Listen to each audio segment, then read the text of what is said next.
ಕರೆಯೋದಕ್ಕೆ ಕಾರಣ ಮೊನ್ನೆ ನಡೆದಂಥ 2 ಮಾಜಿ ಶಾಸಕರ ಕೆಲವು ಹೇಳಿಕೆಗಳು ಮತ್ತು ಅದರಲ್ಲಿರುವಂಥ ಅಸತ್ಯಗಳು ಇದೆಲ್ಲವನ್ನು ದಾಖಲೆ ಜೊತೆಗೆ ನಿಮ್ಮ ಮುಂದೆ ಇಡಬೇಕು ಅಂತ ಹೇಳುವಂಥದ್ದು. ಮೊದಲನೇದಾಗಿ ತಾವು ಈಗ ವಿಧಾನಸಭೆಯಲ್ಲಿ ನಡೆದಂಥ ಪೂರ್ಣವಾದಂಥ ಪ್ರಕ್ರಿಯೆಗಳನ್ನು ಅಲ್ಲಿ ನಡೆದಂಥ ಚರ್ಚೆಯನ್ನು ಕೂಡ ನಾನು ತೋರಿಸಿದ್ದೇನೆ. ಭಾಳ ಮುಖ್ಯವಾಗಿ ವಿರೋಧ ಪಕ್ಷದ ನಾಯಕರು ಮಾನ್ಯ ಅಶೋಕ್ರವರು, ಉಪನಾಯಕರಾದಂಥ ಅರವಿಂದ್ ಬೆಲ್ಲದ್ರವರು, ಹಿರಿಯ ಶಾಸಕರು ಮಾಜಿ ಗೃಹ ಸಚಿವರಾದಂಥ ಅರ್ಗ ಜ್ಞಾನೇಂದ್ರನವರು ಎಲ್ಲರೂ ಕೂಡ ಇದನ್ನು ಸ್ವಾಗತ ಮಾಡಿದ್ದಾರೆ. ಮತ್ತು ಇದು ಅತಿ ಅವಶ್ಯಕವಾದಂಥ ಒಂದು ತಿದ್ದುಪಡಿ. ನಾನು ಕಂದಾಯ ಸಚಿವನಾಗಿದ್ದಾಗ ಕೂಡ ಇದಕ್ಕೆ ಪ್ರಯತ್ನ ಪಟ್ಟಿದ್ದೇನೆ. ಭಾಳಷ್ಟು ವರ್ಷಗಳಿಂದ ನಡ್ಕೊಂಡು ಬಂದಿರುವಂಥದ್ದು. ಇದು ಜನರ ಸಮಸ್ಯೆ ಬಗೆಹರಿಸುವಂಥ ಪ್ರಯತ್ನ ಮಾಡ್ತಾಯಿದ್ದೀರಿ, ಮಾಡಿ ಒಳ್ಳೆಯದಾಗಲಿ ಅಂತ ಹೇಳುವಂಥದ್ದನ್ನು ಆ ಭಾಷೆಯನ್ನು ಬಳಕೆ ಮಾಡಿ ಇದನ್ನು ಸ್ವಾಗತ ಮಾಡ್ತೀನಿ. ಇಡೀ ಭಾರತೀಯ ಜನತಾ ಪಕ್ಷ ವಿರೋಧ ಪಕ್ಷದಲ್ಲಿದ್ದರೂ ಕೂಡ ಇದನ್ನು ಸ್ವಾಗತ ಮಾಡಿದ್ರೆ ಸ್ಥಳೀಯ 2 ನಾಯಕರು ಇದನ್ನು ವಿರೋಧ ಮಾಡ್ತಾ ಇದ್ದಾರೆ. ಇದರಿಂದ ಯಾವುದೇ ಲಾಭ ಆಗಲಿಲ್ಲ ಅಂತ ತದ್ವಿರೋಧವಾದಂಥ ಹೇಳಿಕೆಯನ್ನು ಮೊನ್ನೆ ಕೊಟ್ಟಿದ್ದಾರೆ. ಬಹುಶಃ ಚುನಾವಣೆ ಅಖಾಡವನ್ನು ತಯಾರು ಮಾಡ್ಕೊಳ್ತಾ ಇದ್ದಾರೆ, ಏನೋ ಗೊತ್ತಿಲ್ಲ. ಆದರೆ ಅದು ಸ್ವಾಗತ, ಪ್ರಜಾಪ್ರಭುತ್ವ ವ್ಯವಸ್ಥೆಯಲ್ಲಿ ಎಲ್ಲರಿಗೂ ಕೂಡ ಸ್ವಾಗತ. ಆದರೆ ಜನರಿಗೆ ತಪ್ಪು ಮಾಹಿತಿಯನ್ನು ಕೊಟ್ಟು ಸುಳ್ಳನ್ನು ಹೇಳುವಂಥದ್ದು, ದಾರಿ ತಪ್ಪಿಸುವಂಥದ್ದನ್ನು ನಿಲ್ಲಿಸಬೇಕು. ಅದನ್ನು ನಾವು ಒಪ್ಪಲಿಕ್ಕೆ ಸಾಧ್ಯನೇ ಇಲ್ಲ. ಇವತ್ತು ಎಲ್ಲರೂ ಕೂಡ ಸ್ವಾಗತ ಮಾಡ್ತಾ ಇರುವಂಥ ತಿದ್ದುಪಡಿಯಲ್ಲಿಂದ ಏನೂ ಆಗಲಿಲ್ಲ, ಇದರ ಅವಶ್ಯಕತೆಯೇ ಇರಲಿಲ್ಲ. 2012ರಲ್ಲೇ ನಮ್ಮ ತಿದ್ದುಪಡಿಯಲ್ಲಿ ಎಲ್ಲ ಬಗೆಹರಿದ್ಬಿಡ್ತು ಅಂತ ಹೇಳುವಂಥ ಸಂದೇಶವನ್ನು ಕೊಡುವಂಥ ಪ್ರಯತ್ನವನ್ನು ಮಾಡಿದ್ದಾರಲ್ಲ, ಇದರಲ್ಲಿ ಎರಡೂ ಕೂಡ ತಪ್ಪು. 2012ರಲ್ಲಾಗಿರುವಂಥ ತಿದ್ದುಪಡಿ ಸರಿ, ಆ ತಿದ್ದುಪಡಿಯಿಂದ ಎಲ್ಲ ಸಮಸ್ಯೆ ಬಗೆಹರಿದ್ಬಿಡ್ತು ಅಂತ ಹೇಳುವಂಥದ್ದು ತಪ್ಪು. ಮತ್ತು ಈ ತಿದ್ದುಪಡಿ ನಾವೇನು ಇವತ್ತು ತಂದಿದ್ವಿ ಅದು ಅನವಶ್ಯಕ ಅಂತ ಹೇಳುವಂಥದ್ದು ಕೂಡ ಒಂದು ದಾರಿ ತಪ್ಪಿಸುವಂಥ ರಾಜಕೀಯ ಪ್ರೇರಿತವಾದಂಥ ಪ್ರಯತ್ನ ಆಗಿದೆ ಅಂತ ಹೇಳಿ ಬಯಸ್ತಾ ಇದ್ದೀವಿ. ಈಗ ಚಕ್ಕೆರ ಪೋಯ ಕೇಸಿಂದ ಪ್ರಾರಂಭ ಮಾಡಿದರು ಮಾನ್ಯ ಬೋಪಯ್ಯನವರು. ಅವರು ಕೂಡ ವಕೀಲರಾಗಿದ್ದಾರೆ. ಬಹುಶಃ ಅವರು ಜಡ್ಜ್ಮೆಂಟ್ನ ತೀರ್ಪುಗಳನ್ನು ಓದಿ ಅಧ್ಯಯನ ಮಾಡಿ ಮಾತಾಡ್ತಾರೆ ಅಂತ ನಾನು ಭಾವಿಸಿದ್ದೆ. ಆದರೆ ಒಂದು ಉಚ್ಚ ನ್ಯಾಯಾಲಯದ ಪೂರ್ಣ ಬೆಂಚ್ ಅಂದರೆ ಫುಲ್ ಬೆಂಚ್ ನೀಡಿರುವಂಥ ತೀರ್ಪು ಯಾವ ರೀತಿ ಜನರ ಮುಂದೆ ಇಡಬೇಕು ಅಂತ ಹೇಳುವಂಥದ್ದು ಭಾಳ ಮುಖ್ಯ. ಯಾಕಂದರೆ ಇದು ಸಣ್ಣ ವಿಚಾರ, ಇದು ಯಾವುದೋ ಹುಡುಗಾಟಿಗೆ ಥರ ಬಂದು ಏನೋ ಮಾತಾಡ್ಬಿಟ್ಟು ಈ ಹೇಳ್ತಾರೆ ಹಿಟ್ ಆ್ಯಂಡ್ ರನ್ ಅಂತಾರಲ್ಲ, ಆ ಥರ ಮಾಡಬಾರ್ದು. ಇದು ಭಾಳ ಗಂಭೀರದಿಂದ ತಗೊಂಡು ನಾವು ಇದರ ಬಗ್ಗೆ ಚರ್ಚೆ ಮಾಡಬೇಕು. ಚಕ್ಕೆರ ಪೋಯ ವರ್ಸಸ್ ಸ್ಟೇಟ್ ಆಫ್ ಕರ್ನಾಟಕದಿಂದ ಯಾವುದೇ ಲಾಭ ಆಗಲಿಲ್ಲ ಅಂತ ಹೇಳುವಂಥ ಮಾತನ್ನು ಹೇಳಿದ್ರು. ಇನ್ಫ್ಯಾಕ್ಟ್ ಅದು ಸ್ವಲ್ಪ ನಮಗೆ ತೊಂದರೆನೇ ಆಗಿರೋ ರೀತಿಯಲ್ಲಿ ಅವ್ರು ಹೇಳಿದ್ರು. ಇದು ಎಷ್ಟು ಸರಿ, ಯಾಕೆ ಇದನ್ನು ಹೇಳ್ತಾ ಇದ್ದಾರೆ ಅಂತ ಹೇಳೋದು ಕೂಡ ನಾವು ಅರ್ಥ ಮಾಡ್ಕೊಬೇಕು. ಬಹುಶಃ ಚಕ್ಕೆರ ಪೋಯ ಕೇಸ್ ಇರಲಿಲ್ಲ ಅಂತ ಹೇಳಿದರೆ 1 ಇಂಚು ಕೂಡ ಜಮ್ಮಾ ಬಾಣೆ ಜಾಗ ಹಿಡುವಳಿದಾರರ ಕೈನಲ್ಲಿ ಇರ್ತಾ ಇರಲಿಲ್ಲ. ಯಾಕಂದರೆ ಆ ಪ್ರಕರಣ ದಾಖಲಾದಂಥ ಸಂದರ್ಭದಲ್ಲಿ 2 ಸರ್ಕ್ಯುಲರನ್ನು ಹೊಡಿಸಿದ್ರು 86ನೇ ಇಸ್ವಿನಲ್ಲಿ. ಆ ಸರ್ಕ್ಯುಲರಲ್ಲಿ ಏನು ಹೇಳ್ತಾರೆ ಅಂತ ಹೇಳಿದ್ರೆ, ಇದು ಸರ್ಕಾರಿ ಜಾಗ, ಇಲ್ಲಿ ಸರ್ಕಾರಿ ಉದ್ದೇಶಕ್ಕೆ ಬಿಟ್ಟು ಬೇರೆ ಯಾವುದೇ ಆದಂಥ ಚಟುವಟಿಕೆಯನ್ನು ನಡೆಸಬಾರ್ದು. ಮತ್ತು 2ನೇ ಸರ್ಕ್ಯುಲರ್ ಏನು ಹೇಳುತ್ತೆ ಅಂದರೆ, ಇದೆಲ್ಲೂ ಕೂಡ ಹೊರಬಾರೆ ಆಗಬಾರ್ದು, ಪಾರ್ಟಿಷನ್ ಆಗಬಾರ್ದು, ರಿಜಿಸ್ಟ್ರೇಷನ್ ಆಗಬಾರ್ದು ಅಂತ ಹೇಳುವಂಥದ್ದು ಹೇಳ್ತಾರೆ. ಯಾವುದೇ ರೀತಿಯಾಗಿ ಆಗಬಾರ್ದು. ಪೂರ್ಣವಾದಂಥ ನಿರ್ಬಂಧವನ್ನು 86ನೇ ಇಸ್ವಿನಲ್ಲಿ ಹೇರಿರುವಂಥದ್ದನ್ನು ಪ್ರಶ್ನೆ ಮಾಡಿ ಚಕ್ಕೆಯ ಪೋಯನವರ ಪ್ರಕರಣವನ್ನು ದಾಖಲೆ ಮಾಡಿರುವಂಥದ್ದು. ಈ 3 ಸರ್ಕ್ಯುಲರನ್ನು ಕೂಡ ಪ್ರಶ್ನೆ ಮಾಡಿ 87ನೇ ಇಸ್ವಿನಲ್ಲಿ ನಾವು ನ್ಯಾಯಾಲಯಕ್ಕೆ ಹೋದ್ವಿ. ಚಕ್ಕೆರ ಪೋಯನವರು ಆ ಪ್ರಕರಣವನ್ನು ವಾದ ಮಾಡಿದ್ದು AK ಸುಬ್ಬಯ್ಯ. ಬಹುಶಃ ಈ ಪ್ರಕರಣದಿಂದ ಲಾಭ ಆಗಿದೆ, ಜನರ ಸಮಸ್ಯೆ ಬಗೆಹರಿದ್ಬಿಟ್ಟಿದೆ ಅಂತ ಒಪ್ಕೊಬಿಟ್ರೆ AK ಸುಬ್ಬಯ್ಯನವರು ವಾದ ಮಾಡಿದ್ದಾರೆ, ಅದಕ್ಕೆ ಅವ್ರ ಮಗನಿಗೆ ಲಾಭ ಆಗ್ಬಿಡ್ಬೋದು ಅಂತ ಹೇಳುವಂಥದ್ದು ಇರ್ಬೋದೇನೋ ನನಗೆ. ಆದರೆ ಆ ಮಟ್ಟಿಗೆ ನಾವು ಇಳಿಬಾರ್ದು ಅಂತ ನನ್ನ ಒಂದು ಕಳಕಳೆಯ ಮನವಿ. ಅಂದರೆ ಇದೆಲ್ಲ ಇತಿಹಾಸ. ಈ ನಾಡಿನಲ್ಲಿದ್ದಂಥ ದೊಡ್ಡ ಸಮಸ್ಯೆಯನ್ನು ಬಗೆಹರಿಸುವಂಥ ಒಂದು ಹೋರಾಟ. 86ನೇ ಇಸ್ವಿನಲ್ಲಿ 87ನೇ ಇಸ್ವಿನಲ್ಲಿ ಜಸ್ಟಿಸ್ NY ಹನುಮಂತಪ್ಪನವರು ಸಿಂಗಲ್ ಜಡ್ಜ್ ಆಗಿದ್ದರು. ಅವ್ರ ಮುಂದೆ ಈ ಪ್ರಕರಣ ಮೊದಲಿಂದಾಗಿ ರಿಟ್ ಪಿಟಿಷನ್ ಆಗಿ ಬಂದಿತ್ತು. ಅವರು ಭಾಳ ಜಟಿಲ ಇದೆ, ಇದು ಕಾನ್ಸ್ಟಿಟ್ಯೂಷನಲ್ ಇಶ್ಯೂಸ್ ಇದೆ, ಇದನ್ನು ಡಿವಿಷನ್ ಬೆಂಚಿಗೆ ರೆಫರ್ ಮಾಡಿ, ಶಿವಶಂಕರ್ ಭಟ್ರವರ ಡಿವಿಷನ್ ಬೆಂಚಿಗೆ. ಅವರು ಬೇಡ, ಒಂದೇ ಸಮಯ ಇದು ಬಗೆಹರಲಿ ಅಂಥೇಳಿ ಏಲಿನೇಟೆಡ್ ಬಾಣೆ ಏನು, ಪ್ರಿವಿಲೇಜ್ ಬಾಣೆ ಏನು, ಅನ್ಪ್ರಿವಿಲೇಜ್ ಬಾಣೆ ಏನು ಎಲ್ಲವನ್ನ ಕೂಡ ಪರಿಶೀಲನೆ ಮಾಡಿ 2 ಡಿಕ್ಲರೇಷನ್ ಏನು ಕೊಟ್ಟರು ಅಂತ ಹೇಳಿದ್ರೆ, ಒಂದು ಕಂದಾಯ ಕೊಡದೇನೆ ಜಮ್ಮ ಬಾಣೆ ಲ್ಯಾಂಡನ್ನು ಅನುಭವ ಮಾಡುವಂಗಿದ್ರೆ ನೀವು ಬರೀ ಅದನ್ನು ವ್ಯವಸಾಯಕ್ಕೋಸ್ಕರ ಮಾತ್ರ ಬಳಸಬೇಕು. ಅಲ್ಲಿರುವಂಥ ಮರಗಳು ಮತ್ತು ಎಲೆಗಳು, ಹಸು ದನಗಳನ್ನು ಸಾಕುವಂಥದ್ದು, ಕೊಠಡಿ ಕಟ್ಕೊಳ್ಳುವಂಥದ್ದು, ಇಂಥದಕ್ಕೆ ಮಾತ್ರ ಸೀಮಿತವಾಗಬೇಕು. ಅಂದರೆ ಫ್ರೀ ಆಫ್ ಲ್ಯಾಂಡ್ ರೆವಿನ್ಯೂ, ಬರೀ ನೀವು ಈ ಪ್ರಿವಿಲೇಜಸ್ನ ಮಾತ್ರ ಎಂಜಾಯ್ ಮಾಡಿ. ಆದರೆ ನೀವು ಕಂದಾಯ ಕೊಟ್ಟಿದ್ರೆ ಮತ್ತು ಇದನ್ನು ಬೆಳೆ ಹಾಕಿದ್ರೆ, ಅಂದರೆ ಕಾಫಿ ಬೆಳೆನೋ ಅಡಿಕೆ ಬೆಳೆನೋ ಏನಾದ್ರು ಒಂದು ಬೆಳೆ ಹಾಕಿದರೆ ಇದು ಪೂರ್ಣವಾಗಿ ಏಲಿನೇಟೆಡ್ ಬಾಣೆ ಆಗ್ತದೆ. ಎಲ್ಲ rights of N occupant under the Karnataka land revenue act ನಿಮ್ಗೆ ಸಿಗ್ತದೆ, ನಿಮಗೆ ಮಾಲೀಕತ್ವ ಸಿಗ್ತದೆ ಅಂತ ಹೇಳುವಂಥ ಘೋಷಣೆಯನ್ನು ಚಕ್ಕೆರೆ ಪೂಯ ಕೇಸಿನಲ್ಲಿ ಕೊಟ್ಟು ಈ 3 ಸರ್ಕ್ಯುಲರ್ ಏನು ಕೊಟ್ಟಿದ್ದಾರೆ, 81ರಲ್ಲೊಂದು 86ರಲ್ಲೊಂದು 2 ಸರ್ಕ್ಯುಲರು, ಇದೆರಡನ್ನೂ ಕೂಡ ರದ್ದು ಮಾಡಿದ್ದಾರೆ. ಸೊ ಇದನ್ನು ನಾನು ನಿಮಗೆ ಓದ್ಬಿಡ್ತೀನಿ 2 ನಿಮಿಷದಲ್ಲಿ. ಇದರಲ್ಲಿ ಚಕ್ಕೆರೆ ಪೂಯ ಕೇಸಲ್ಲಿ ಇನ್ನೊಂದು ಏನು ಹೇಳ್ತಾರೆ ಅಂದರೆ, ನೀವು ಇದನ್ನು ಕಂದಾಯ ನಿಗದಿ ಮಾಡಿ ಕಂದಾಯಕ್ಕೆ ಹಾಕಬೇಕು. You must get land revenue, assess to land revenue and levy land revenue ಅಂತ ಕೂಡ ಚಕ್ಕೆರೆ ಪೂಯ ಕೇಸಲ್ಲಿ ಹೇಳ್ತಾರೆ.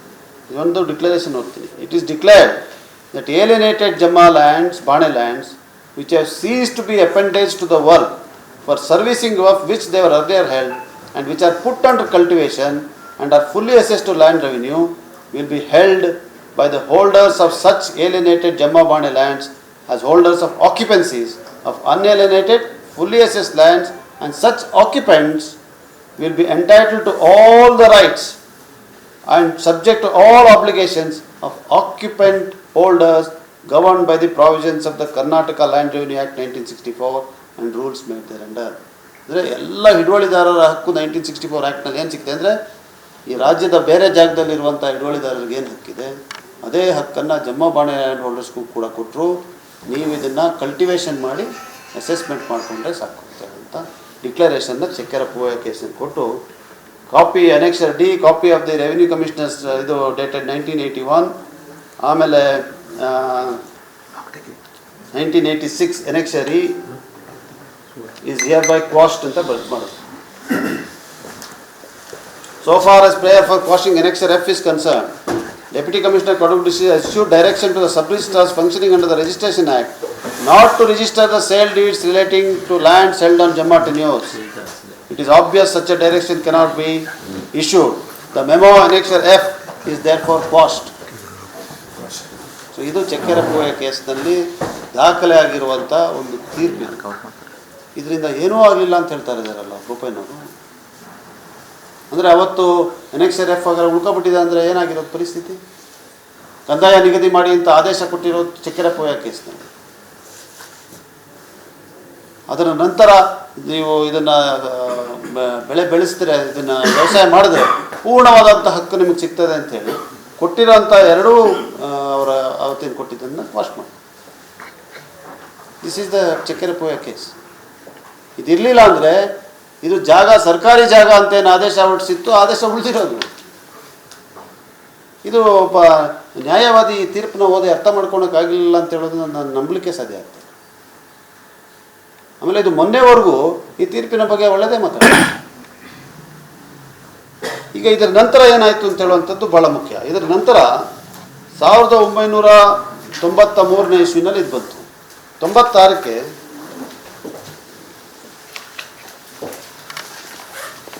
ಒಂದು ಸರ್ಕ್ಯುಲರ್ ಹೊರಡಿಸಿ.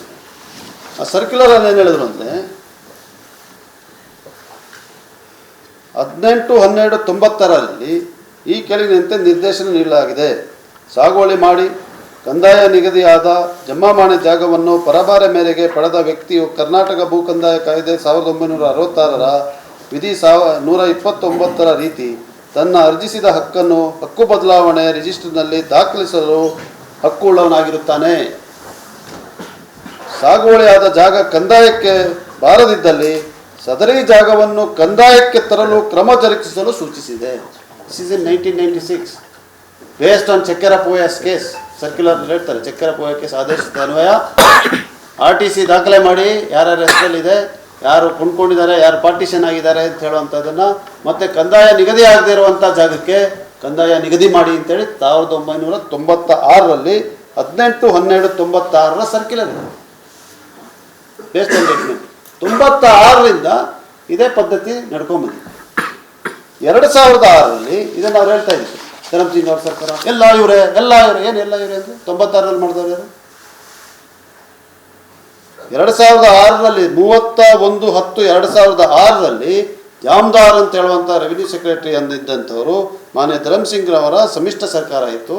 ಆ ಸಂದರ್ಭದಲ್ಲಿ ಒಂದು ಸರ್ಕ್ಯುಲರ್ನ ಹೊರಡಿಸಿ ಈ 96ರಲ್ಲಿಂದ ಬರ್ತಾ ಇದ್ದಂಥ ಪರಿಸ್ಥಿತಿ, ಚಕ್ಕೆರೆ ಪೋರ ಕೇಸ್ ಆಧಾರದ ಮೇಲೆ ಬರ್ತಾ ಇದ್ದಂಥ ಪದ್ಧತಿಯನ್ನು ಬದಲಾಯಿಸಿ ಇಲ್ಲಿ ನಮಗೆ ಕನ್ವರ್ಷನ್ ಭೂ ಪರಿವರ್ತನೆಯನ್ನು ಮಾಡುವಂಥ ಹಕ್ಕನ್ನಿಲ್ಲ, ಇದು ಸರ್ಕಾರದ ಹಕ್ಕನ್ನು ಉಳಿಸಿಕೊಳ್ಳುವ ಬಗ್ಗೆ ಜಮಾಬಾಣೆ ಜಮೀನುಗಳನ್ನು ಭೂ ಪರಿವರ್ತನೆ ಮಾಡಬಾರದೆಂದು ನಿಷೇಧ ಮಾಡಿರುತ್ತದೆ ಅಂತ ಹೇಳುವಂಥ ಸರ್ಕ್ಯುಲರ್ ನಡೆಸಿದೆ. This is in 31/10/2006.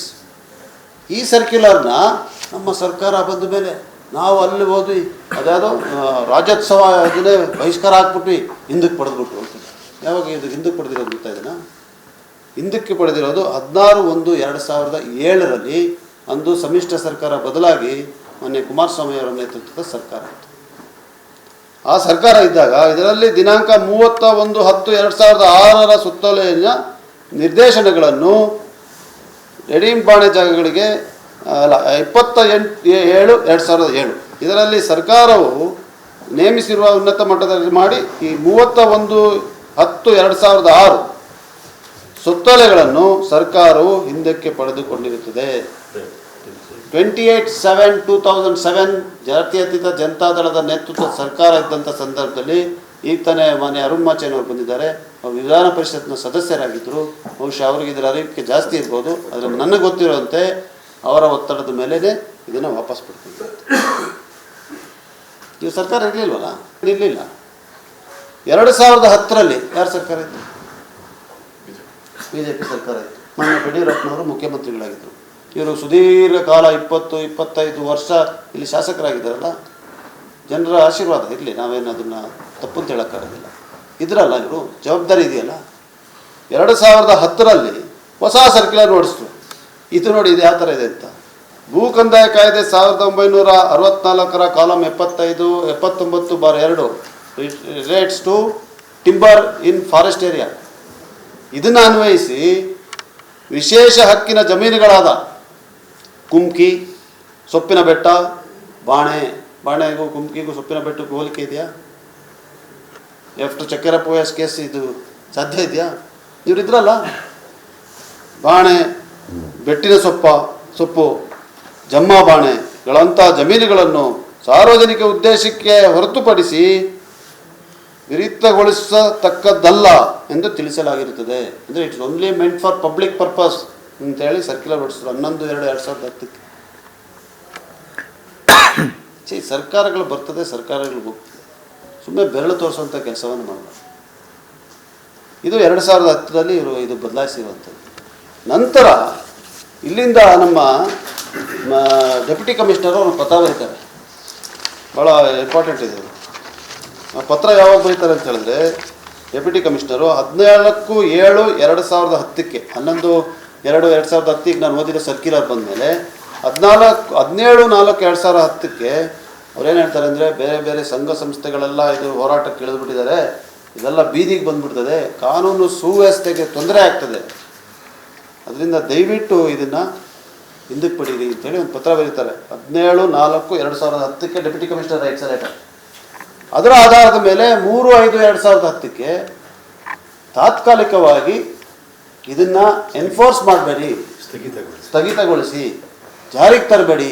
5/2010 ಮೇಲ್ಕಂಡ ದಿನಾಂಕ 11/2/2010 ಸುತ್ತೋಲೆಯ ಸೂಚನೆಗಳನ್ನು ಮುಂದಿನ ಆದೇಶ ಹೊರಡಿಸುವವರೆಗೂ ಅನುಷ್ಠಾನಗೊಳಿಸದಂತೆ ತಾತ್ಕಾಲಿಕವಾಗಿ ಸ್ಥಗಿತಗೊಳಿಸಲಾಗಿದೆ ಎಂದು ತಿಳಿಸಲಾಗುತ್ತದೆ.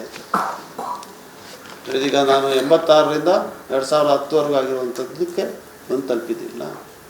2010ರ ನಂತರ ಇದು ಶಾಶ್ವತ ಪರಿಹಾರ ಆಗಬೇಕು ಅಂಥೇಳಿ ಎಲ್ಲರೂ ಕೂಡ, ಅದರಲ್ಲಿ ಬೋಪಯ್ಯನವರು ಇದ್ದಾರೆ, ನಮ್ಮ ರಂಜನ್ ಅಪ್ಪಚ್ಚುನವರು ಇದ್ದಾರೆ, ಅರುಣ್ ಮಾಚೇನವರು ಇದ್ದಾರೆ, AK ಸುಬ್ಬಯ್ಯನವರು ಇದ್ದಾರೆ, MC ನಾಣಯ್ಯನವರು ಇದ್ದಾರೆ, ವೀಣಾ ಅಚ್ಚಯ್ಯನವರು ಇದ್ದಾರೆ, ಎಲ್ಲರೂ ಕೂಡ ಇಲ್ಲಿಯ ಎಲ್ಲ ನಾಯಕರು ಕೂಡ ಜೊತೆಗೆ ಸೇರಿ ಇದಕ್ಕೇನಾದ್ರು ಒಂದು ಪರಿಹಾರ ತರಬೇಕು ಅಂಥೇಳಿ, ಬಹುಶಃ ನೀವು ಅಲ್ಲಿ ವಸಂತ ನಗರ್ನಲ್ಲಿನೂ ಭೇಟಿಯಾಗಿ ಸಭೆ ಕೂಡ ನಡೆದಿರುವಂಥದ್ದು ಇತಿಹಾಸ.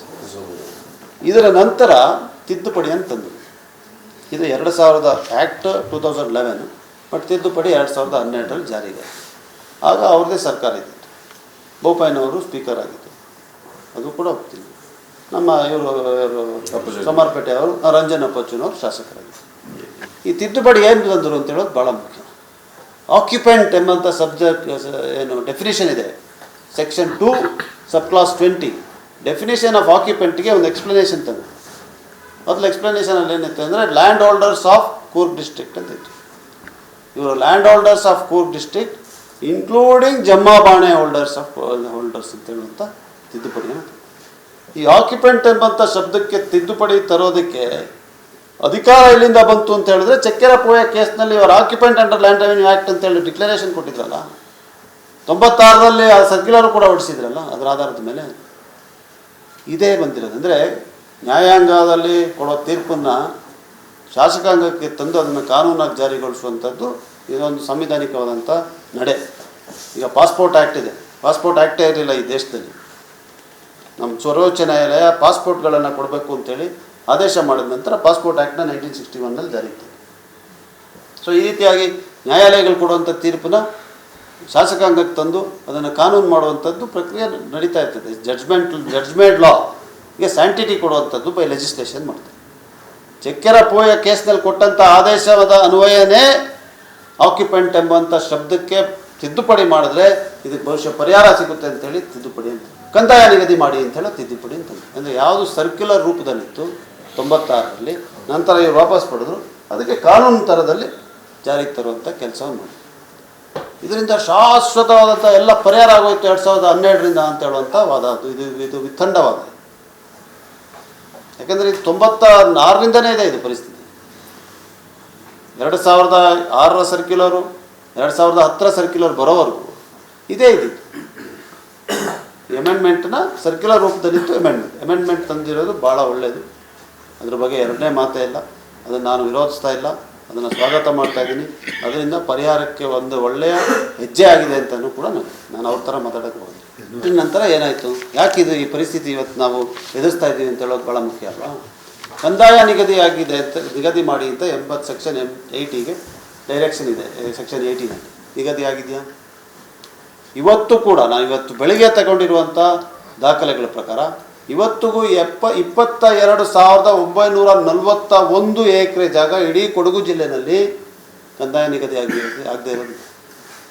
22,941 acres is yet to be assessed to land revenue. ಪರಿಹಾರ ಆಗ್ಬಿಟ್ಟಿದೆಯಲ್ಲಪ್ಪ.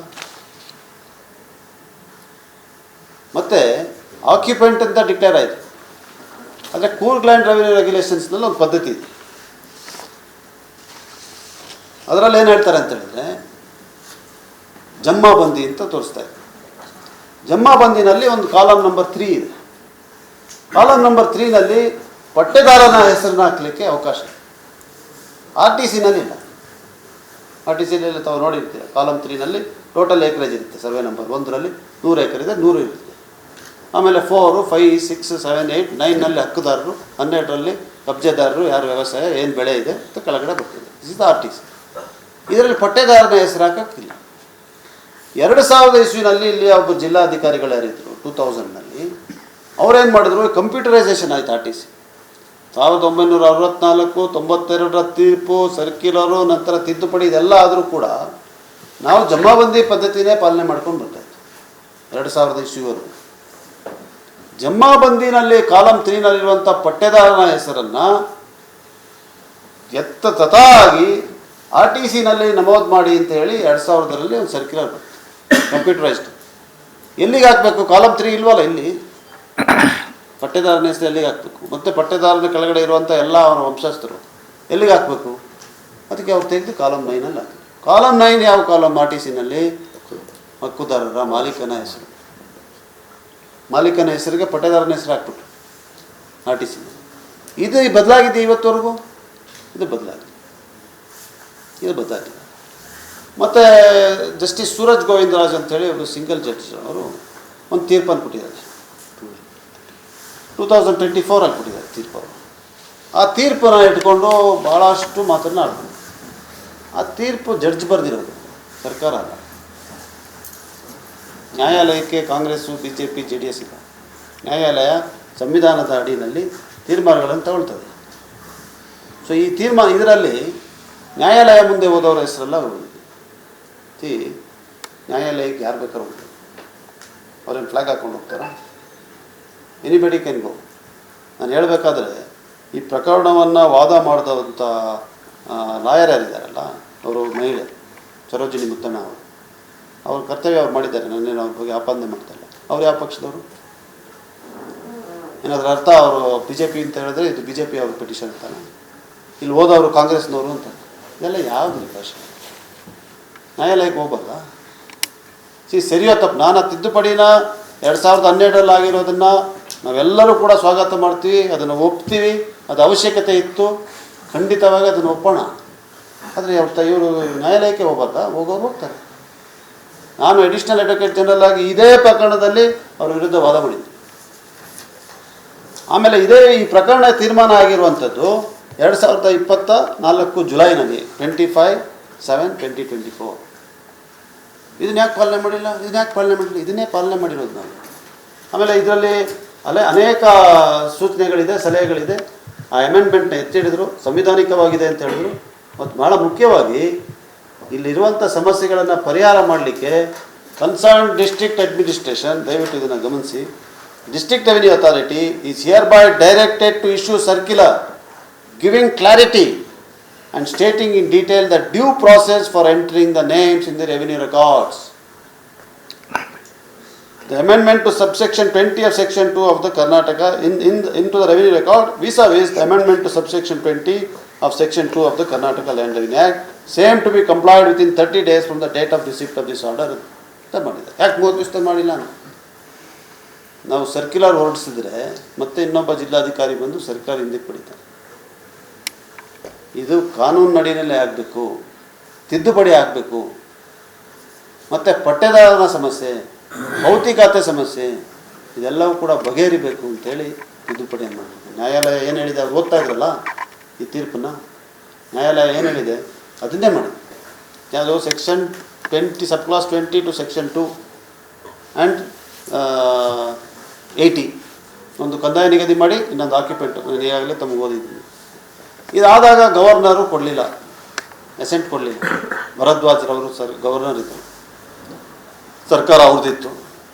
ಭಾಳ ಜಟಪಟಿ ನಡೀತಾ ಇತ್ತು ಅವರು, ಗವರ್ನರ್ಗೂ ಇವ್ರಿಗೂ. ಈಗೂ ನಡೀತಾ ಇದೆಯಲ್ಲ ಆ ಥರ. ಅವರು ಅಸೆಂಟು ಬಿಲ್ಗೆ ಪ್ರೆಸಿಡೆಂಟಿಗೆ ಕಳಿಸಿದ್ರು, ಅವ್ರ ಅಧಿಕಾರ. ಈಗ ನಮ್ಮದಲ್ಲಿ ನಾವು ಕಳಿಸುವಂಥ 10 ಬಿಲ್ಲಲ್ಲಿ 5 ಕಳಿಸ್ತಾ ಇದ್ದಾರೆ ಇವಾಗ ಈ ರಾಜ್ಯಪಾಲರು ಕೂಡ. ಸೊ ಇದು ಪ್ರೆಸಿಡೆಂಟ್ಗೆ ಹೋಯ್ತು. ಪ್ರೆಸಿಡೆಂಟ್ಗೆ ಹೋದಾಗ ಯಾವ ಥರ ಹೋಗುತ್ತೆ? ಇದು ಕನಿಷ್ಠ ಜ್ಞಾನ ಅಲ್ಲ ಇದು.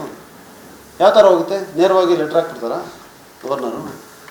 The governor must write through his secretary that he is referring this matter because it involves constitutional issue for the President's assent to the Ministry of Home Affairs.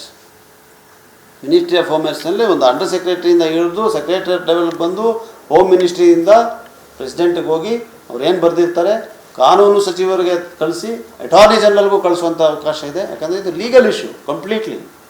No precedent is ಆ ಥರ ಎಲ್ಲ ಕಾನೂನನ್ನು ತಿಳ್ಕೊಂಡಿರೋರು ಯಾರೂ ಕೂಡ ಇಲ್ಲ, ರಾಷ್ಟ್ರಪತಿಗಳು ಕೂಡ ಇರಲಿಕ್ಕೆ ಸಾಧ್ಯ ಇಲ್ಲ. ಅದಕ್ಕೆ ಈ ಪ್ರಕ್ರಿಯೆ ಇರೋದು. ಯಾವುದೇ ಒಂದು ಬಿಲ್ಲನ್ನು ರಾಷ್ಟ್ರಪತಿ ಅವರಿಗೆ ಕಳಿಸಿದಾಗ ಅದು ಗೃಹ ಸಚಿವಾಲಯದ ಮೂಲಕ ಹೋಗ್ತದೆ. ಗೃಹ ಸಚಿವಾಲಯದ ಮೂಲಕದಿಂದ ಅವರು ಕಾನೂನು ಅಭಿಪ್ರಾಯವನ್ನು ಕಾನೂನು ಇಲಾಖೆಯಿಂದ ಪಡೆದು, ಅವಶ್ಯಕತೆ ಇದ್ದರೆ ಅಟಾರ್ನಿ ಜನರಲ್ ಆಫ್ ಇಂಡಿಯಾದಿಂದ ಪಡೆದು ಅದಕ್ಕೆ ಅನುಮೋದನೆ ಕೊಡೋದು ಅಥವಾ ವಾಪಸ್ ಲೆಜಿಸ್ಲೇಚರ್ ಕಳಿಸೋದು, ವಾಪಸ್ ಗವರ್ನರ್ ಕಳಿಸೋದು ಕೆಲಸವನ್ನು ಮಾಡ್ಬೋದು. And complicated question and constitutional issues ಇದ್ದಾರೆ. ಆಮೇಲೆ the governor functions under article 74, president under article 74 of the constitution purely on aid and advice of the council of ministers and the prime minister. ರಾಷ್ಟ್ರಪತಿಗೆ ಅವ್ರದ್ದೇ ಆದಂಥ ಹಕ್ಕಿದೆಯಾ? ಏನು ಬೇಕಾದ್ರೆ ಮಾಡ್ಬೋದಾ? ಇವ್ರು ಏನು ಹೇಳಿದ್ರು ಅಂದರೆ, ನಾನು ನೋಡಿ ನನಗೆ ಆಶ್ಚರ್ಯ ಆಗುತ್ತಿದೆ. 2ನೇ ಸತಿ ಹೇಳ್ತಾ ಇರೋದು. ಒಂದು ಇಂಟರ್ವ್ಯೂನಲ್ಲಿ ಹೇಳಿದ್ರು, ಇನ್ನೊಂದು ಏನು ಹೇಳಿದ್ರು ಅಂದರೆ, ಸುವರ್ಣಸೌಧದ ಉದ್ಘಾಟನೆಗೆ ಬಂದಿದ್ದರು ಪ್ರಣಬ್ ಮುಖರ್ಜಿ ಅವರು. ನನ್ನನ್ನು ಕೇಳಿದ್ರು, ಕೊಡಗಿಂದ ಏನಾದರೂ ಸಮಸ್ಯೆ ಇದೆ? ಹೌದು ಸಮಸ್ಯೆ ಇದೆ, ಜಮ್ಮಬಾಣೆ ಲ್ಯಾಂಡ್ ನಿಮ್ಮದು ಬಂದುಬಿಟ್ಟಿದೆ, ರಾಷ್ಟ್ರಪತಿಗಳ ಹತ್ರ ಇದೆ, ಅದಕ್ಕೆ ಅನುಮೋದನೆ ಕೊಡಿ. ತಕ್ಷಣ ಕರೆದು ಅನುಮೋದನೆ ಕೊಟ್ಬಿಟ್ರು. ಇದು ಅವ್ರು ಹೇಳಿರೋ ಮಾತು, ನಾನು ಹೇಳ್ತಾ ಇರೋದಲ್ಲ. ಇದೊಂದು ಇಂಟರ್ವ್ಯೂ ಅವರು ಡಾಕ್ಟರ್ ಖುಷ್ವಂತ್ ಕೊಯಿಲ್ಬೇಲ್ ಅವ್ರ ಇಂಟರ್ವ್ಯೂನಲ್ಲೂ ಹೇಳಿದ್ರು. ಅದಕ್ಕೆ ಉತ್ತರ ಕೊಡೋಕೆ ಹೋಗಲಿಲ್ಲ, ಯಾಕಂದರೆ ಪಾಪ ಅವರು ಸೀನಿಯರ್ ಇದ್ದಾರೆ, ಅವ್ರು ಏನು ಬೇಕಾದ್ರೆ ಹೇಳ್ಕೊಂಡಿರಲಿ. ಬಟ್ ಈಗ ನಾವು ತಂದ ತಿದ್ದುಪಡಿಗೆ ವಿರೋಧವಾಗಿ ಮಾತುಗಳನ್ನ ಹೇಳಿದಾಗ ನಾನು ಸ್ಪಷ್ಟೀಕರಣ ಕೊಡ್ತಾಯಿದ್ದೀನಿ ಅಷ್ಟೇ. ಅದಕ್ಕೆ ನಾನೇನು ಮಾಡಿದೆ, ಪ್ರಣಬ್ ಮುಖರ್ಜಿ ಅವರು ಸುವರ್ಣಸೌಧ ಉದ್ಘಾಟನೆ ಮಾಡೋಕ್ಕೆ ಬಂದಂಥ ಟಿ ಪಿ ತೆಗೆದುಬಿಟ್ಟಿದ್ದೀನಿ. ಅವ್ರು ಯಾವಾಗ ಬರೆದ್ರು,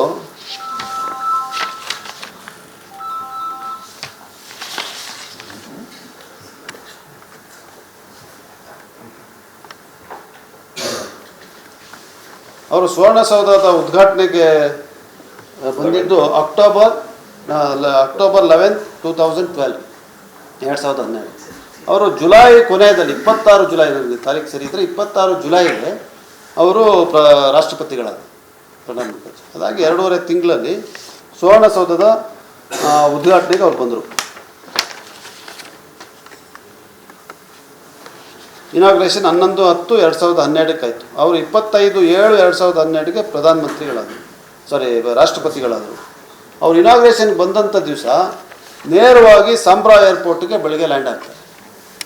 ಹಾಗೆ ಸೀದಾ ಸುವರ್ಣಸೌಧದ ಉದ್ಘಾಟನೆಗೆ ಹೋಗಿ ಲೆಜಿಸ್ಲೇಚರ್ ಬಿಲ್ಡಿಂಗನ್ನು ಉದ್ಘಾಟನೆ ಮಾಡಿ ನೇರವಾಗಿ ಜಾಯಿಂಟ್ ಸೆಷನ್ ಆಫ್ ಲೆಜಿಸ್ಲೇಚರ್ನ ಉದ್ದೇಶ ಮಾಡಿ ಭಾಷಣ ಮಾಡಲಿಕ್ಕೆ ಹೋಗ್ತಾರೆ.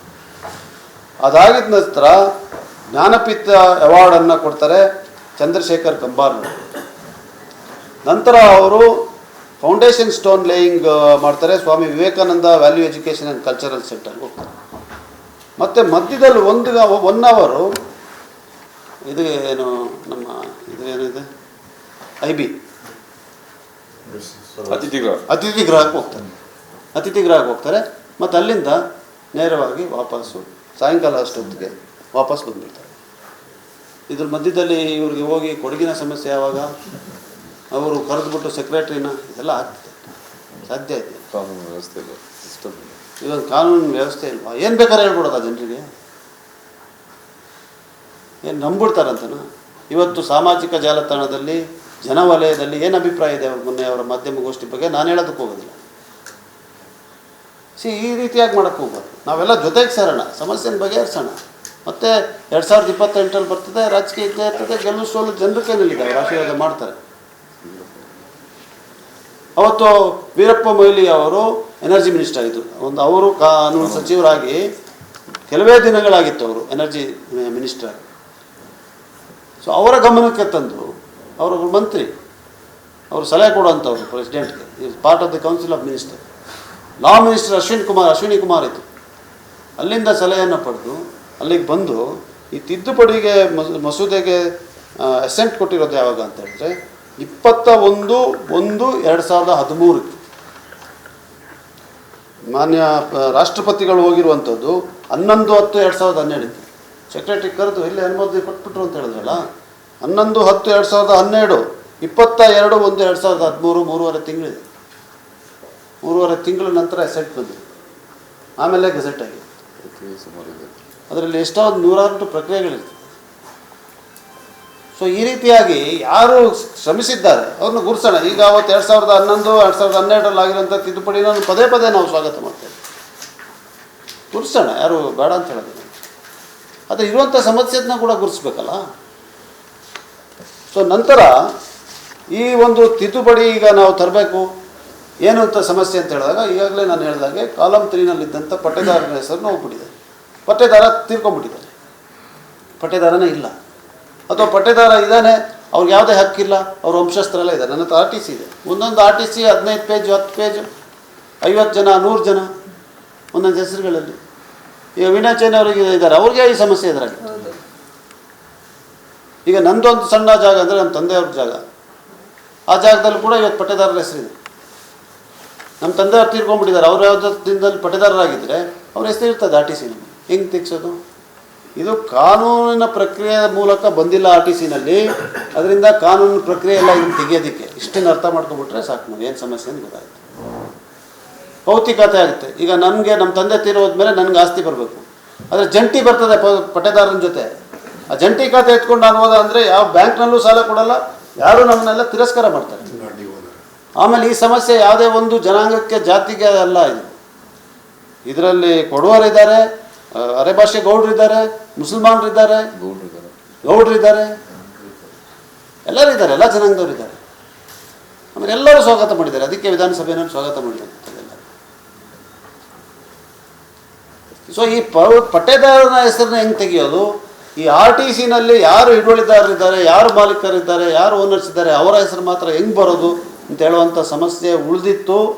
ಅದನ್ನು ಬಗೆಹರಿಸಬೇಕು ಅಂತೇಳಿ ನಾನು, ಮಡಿಕೇರಿ ಶಾಸಕರು ಇಬ್ಬರೂ ಕೂಡ ಕಂದಾಯ ಸಚಿವರ ಹತ್ರ 1.5 ವರ್ಷದಿಂದ ಪ್ರಯತ್ನವನ್ನು ಮಾಡಿದ್ದೇವೆ. ಈ ಒಂದು ಸರ್ಕಲ್ ಸಿಂಗಲ್ RTC ಬರಬೇಕು. ಪೊನ್ನಣ್ಣ ಮಾಲೀಕ. ಈಗ ಒಂದೊಂದು RTC ನಾನು ತೆಗೆದು ತೋರಿಸೋದಕ್ಕೆ ಸಮಯ ಆಗಲ್ಲ. RTC 3 ಎಕರೆ ಇರ್ತದೆ, 2 ಎಕರೆ ಇರ್ತದೆ, 40 ಜನ ಇರ್ತಾರೆ. 40 ಜನ 2 ಎಕರೆ ಜಾಗದಲ್ಲಿ ಏನು ಮಾಡ್ತದೆ? ಪಟ್ಟೇದಾರನೂ ಇರ್ತದೆ. ಪಟ್ಟೇದಾರನೇ ಬದುಕಿಲ್ಲ. ಹಲವಾರು ಉದಾಹರಣೆಗಳಲ್ಲಿ ಬದುಕೇ ಇಲ್ಲ. ಹೆಂಗೆ ತೆಗಿಬೇಕು?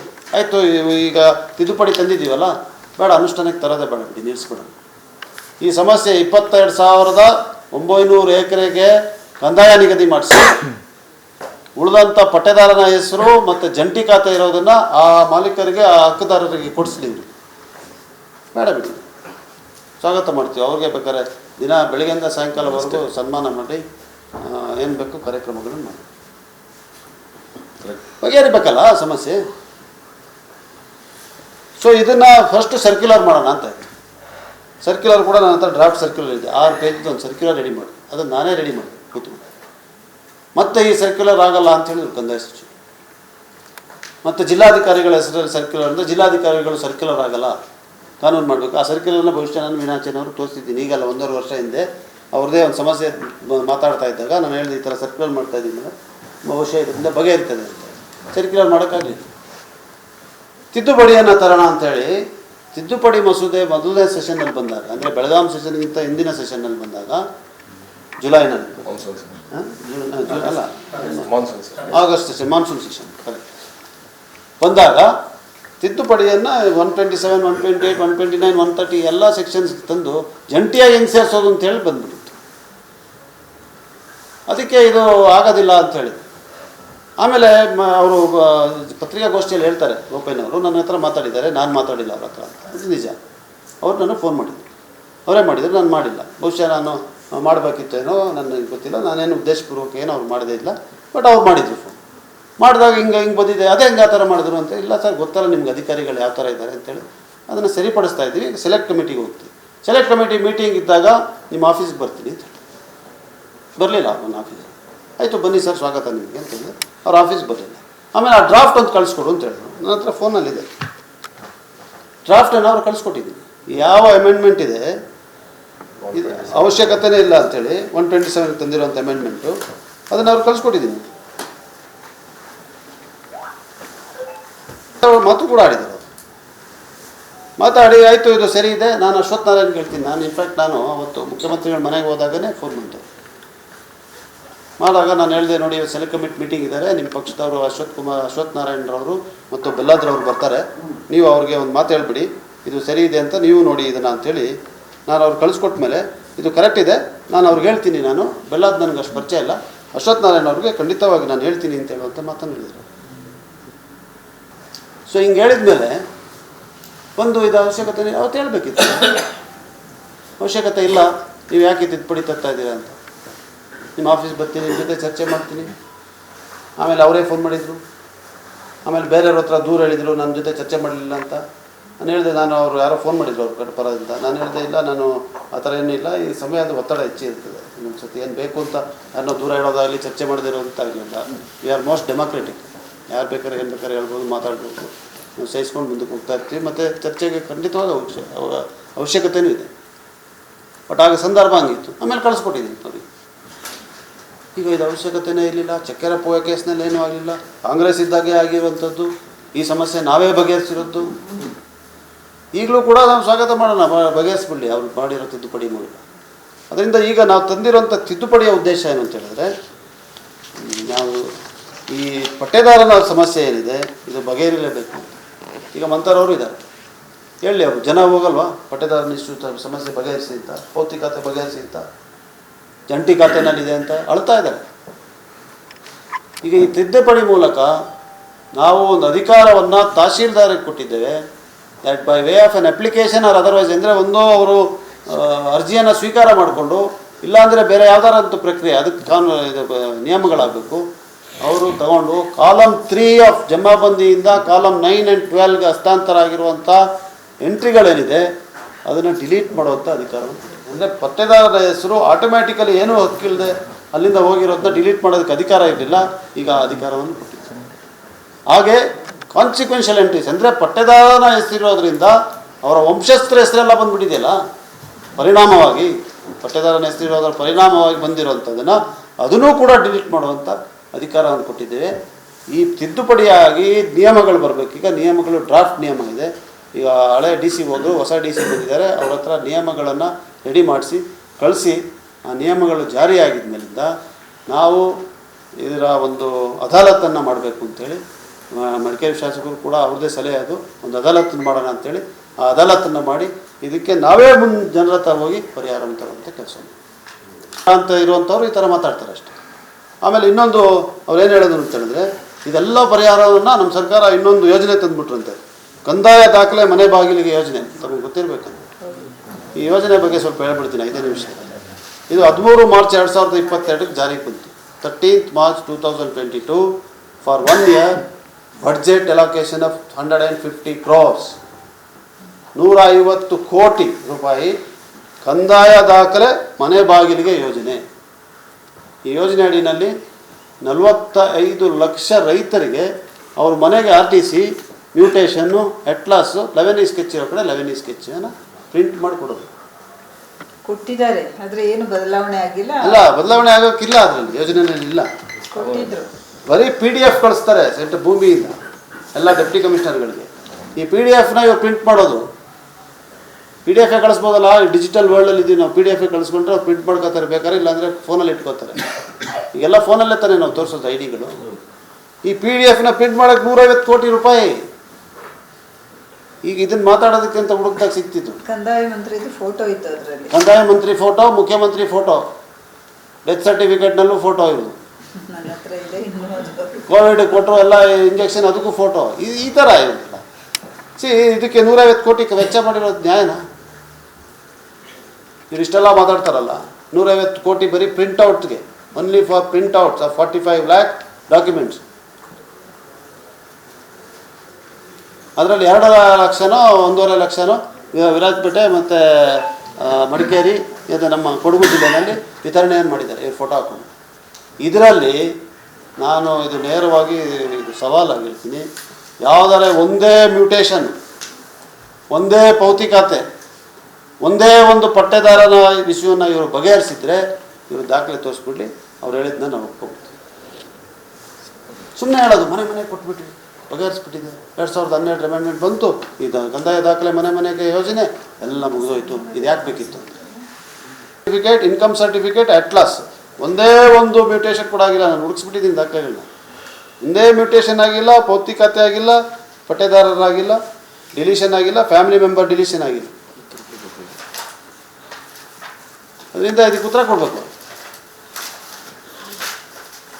ಸೊ ನಾನು ಕೊನೆಯದಾಗಿ ಇಷ್ಟೇ ಹೇಳ್ತೀನಿ, ಚೆಕ್ಕೇರ ಪೋಯ ಕೇಸ್ನಿಂದ ಯಾವ ನಿರ್ಬಂಧ ಜಮ್ಮ ಬಾಣೆ ಲ್ಯಾಂಡ್ ಮೇಲೆ ಹೇರಿದ್ರು ಸರ್ಕಾರ, ಯಾವ ಮಾಲೀಕತ್ವದ ಹಕ್ಕಿಲ್ಲ ಅಂತ ಘೋಷಣೆ ಮಾಡಿದ್ರು, ಅದು ರದ್ದಾಯಿತು. ಅದು ರದ್ದಾಗಿದ್ದ ನಂತರ ಯಾರು ಕಂದಾಯಕ್ಕೊಳಗಾಗ್ತಾರೆ ಮತ್ತು ಅಲ್ಲಿ ಬೆಳೆಯನ್ನು ಹಾಕ್ತಾರೆ ಅವ್ರಿಗೆ ಪೂರ್ಣ ಮಾಲೀಕತ್ವ ಮತ್ತು ಪೂರ್ಣ ಹಕ್ಕನ್ನು ಚೆಕ್ಕೇರ ಪೋಯ ಕೇಸ್ ನಂತರ ಸಿಕ್ತು. ಅದು 93ನೇ ಇಸ್ವಿನ ತೀರ್ಪು. 93ನೇ ಇಸ್ವಿನ ತೀರ್ಪಿನ ನಂತರ 96ರಲ್ಲಿ ಸರ್ಕಾರ ಅದನ್ನು ಗುರುತಿಸಿ ಸರ್ಕ್ಯುಲರ್ ಹೊರಡಿಸಿ ಕಂದಾಯ ನಿಗದಿಪಡಿಸಿ RTCಗಳು ಇವ್ರ ಹೆಸರಿಗೆ ದಾಖಲಾಕಿ ಅಂತೇಳಿ ಅಂತ ಸರ್ಕ್ಯುಲರ್ನ ಕೂಡ 96ರಲ್ಲಿ ಹೊರಡಿಸಿದ್ರು. 96ರಿಂದ 2006ವರೆಗೂ ಇದೇ ಪ್ರಕ್ರಿಯೆ ನಡ್ಕೊಂಡು ಬಂದಿದೆ. ಇದೆಲ್ಲವೂ ಕೂಡ ಚೆಕ್ಕೇರ ಪೋಯ ಕೇಸ್ನಿಂದನೇ ಆಗಿರುವಂಥದ್ದು. ಆಮೇಲೆ 2006ಕ್ಕೆ ಬಂದಂಥ ಸರ್ಕ್ಯುಲರ್ನ ಅದು ಭೂ ಪರಿವರ್ತನೆ ಆಗಬಾರ್ದು ಅಂತ ಹೇಳಿದರು. ಅದನ್ನು 2007ರಲ್ಲಿ ಹಿಂದಕ್ಕೆ ಪಡೆಯಲಾಯಿತು. 2010ಕ್ಕೆ ಇನ್ನೂ ಒಂದು ಭಾಳ ಭಯಂಕರವಾದಂಥ ಸರ್ಕ್ಯುಲರ್ ಬಂತು 2010ರಲ್ಲಿ. 2010ರಲ್ಲಿ ಬಂದಂಥ ಸರ್ಕ್ಯುಲರಲ್ಲಿ ಇವ್ರ ಮಾಲೀಕತ್ವನೇ ಇಲ್ಲ, ಇದೆಲ್ಲ ಸರ್ಕಾರಕ್ಕೆ ಮೀಸಲಿಡಬೇಕು ಅಂತ ಹೇಳುವಂಥದ್ದು ಬಂತು. ಅದನ್ನು ಒಂದು 6 ತಿಂಗಳಲ್ಲಿ ಅದನ್ನು ಹಿಂದಕ್ಕೆ ಪಡೆದ್ರು ಆ ಸರ್ಕ್ಯುಲರ್ನ. 2012ಕ್ಕೆ ಆದಂಥ ಅಮೆಂಡ್ಮೆಂಟ್ ಏನಿದೆ, ಆಕ್ಯುಪೆಂಟ್ಗೆ ಮತ್ತು ಕಂದಾಯ ನಿಗದಿಯಾಗುವಂಥ ಕಾನೂನಿಗೆ ಸೆಕ್ಷನ್ 220 ಆ್ಯಂಡ್ ಸೆಕ್ಷನ್ 80ಗೆ ಎಲ್ಲವೂ ಕೂಡ ಚಕ್ಕೆರ ಪೋಯ ಕೇಸ್ನ ಆಧಾರದ ಮೇಲೆ ಆಗಿರುವಂಥದ್ದು. ಅದು ಸ್ವಾಗತಾರ್ಹವಾದಂಥ ತಿದ್ದುಪಡಿ, ನಾವು ಸ್ವಾಗತ ಮಾಡ್ತೀವಿ. ಆದರೆ ಅದರಿಂದ ಎಲ್ಲ ಸಮಸ್ಯೆ ಬಗೆಹರಿಲಿಲ್ಲ. ಅದರ ನಂತರ ಕೂಡ ಸಮಸ್ಯೆಗಳಿದ್ದು, ಅದು ಭೌತಿಕತೆದಿರ್ಬೋದು, ಪಟ್ಟೆದಾರನ ವಿಚಾರದಲ್ಲಿರ್ಬೋದು. 22,000 ಎಕರೆ ಇನ್ನೂ ಕೂಡ ಕಂದಾಯ ನಿಗದಿ ಆಗದಿರುವಂಥದ್ದಿದೆ. ಅದರಿಂದ ಅದನ್ನು ಬಗೆಹರಿಸಲಿಕ್ಕೋಸ್ಕರ ಈ ತಿದ್ದುಪಡಿ ಅಂತಂದ್ವಿ. ಅವತ್ತಾದಂಥ ತಿದ್ದುಪಡಿ 2011-12 ಆದಂಥ ತಿದ್ದುಪಡಿಗೆ ವಿಶೇಷವಾದಂಥ ಅನುಮೋದನೆ ರಾಷ್ಟ್ರಪತಿಗಳಿಂದ ದೊರಕಿದ್ದು. ಪ್ರಣಬ್ ಮುಖರ್ಜಿಯವರೊಂದು ರಾಷ್ಟ್ರಪತಿ ಆಗಿದ್ದರು.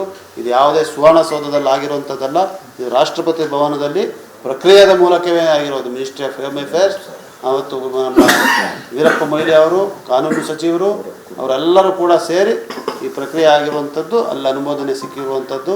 ಅದರಿಂದ ತಿದ್ದುಪಡಿ ಜಾರಿಗೆ ಬಂತು. ತಿದ್ದುಪಡಿಯಿಂದ ಅನುಕೂಲ ಆಗಿದೆ. ಅದು ಪೂರ್ಣವಾಗಿ ಸಮಸ್ಯೆ ಬಗೆಹರಿದಿಲ್ಲ. ಇವತ್ತು ನಾವು ತಂದಿರುವಂಥ ತಿದ್ದುಪಡಿ ಏನಿದೆ, ಇದು ಪಟ್ಟೆದಾರನ ವಿಚಾರವಾಗಿ ಸಮಸ್ಯೆಯನ್ನು ಬಗೆಹರಿಸುವಂಥ ಭಾಳ ದೊಡ್ಡ ಹೆಜ್ಜೆ ಮತ್ತು ಭೌತಿಕತೆಯನ್ನು ಮಾಡುವಂಥ ಭಾಳ ದೊಡ್ಡ ಹೆಜ್ಜೆ. ಕಂದಾಯ ನಿಗದಿಪಡಿಸಲಿಕ್ಕೆ ಕೂಡ ನಾವು ಮುಂದಿನ ದಿವಸ ಕ್ರಮ ಜರುಗಿಸ್ತೀವಿ. ಜಮ್ಮೆ ಬಾಣೆಗೆ ಅದರಿಂದ ಶಾಶ್ವತವಾದಂಥ ಪರಿಹಾರ ತಂದಿದೆ ಅಂತೇನು ಇವತ್ತು ಜನ ಸಂತೋಷವನ್ನು ವ್ಯಕ್ತಪಡಿಸ್ತಾ ಇದ್ದಾರೆ. ಇದು ಸರಿಯಾಗಿದೆ. ದಯವಿಟ್ಟು ಇದಕ್ಕೆ ವಿರೋಧ ಪಕ್ಷದವರು ತಲೆ ಕೆಡಿಸ್ಕೊಳ್ಳದೆ ಜೊತೆ ಕೈ ಜೋಡಿಸಿ ನಮ್ಮ ಜೊತೆ ಕೆಲಸ ಮಾಡಲಿ. ನಾವೆಲ್ಲ ಕೈ ಜೋಡಿಸಿ ಸಮಸ್ಯೆಯನ್ನು ಬಗೆಹರಿಸೋಣ. ಇದರಲ್ಲಿ ರಾಜಕಾರಣ ಮಾಡಿದಷ್ಟು ಅವ್ರಿಗೆ ನಷ್ಟ, ಇಷ್ಟನ್ನು ಹೇಳ್ತೀನಿ. ಮತ್ತು ಯಾವುದೇ ವಿಚಾರ ಆಯಿತು ಕೂಡ ನೇರವಾದಂಥ ಸಂಭಾಷಣೆಗೆ, ನೇರವಾದಂಥ ಚರ್ಚೆಗೆ ನಾನು ತಯಾರಾಗಿದ್ದೇನೆ.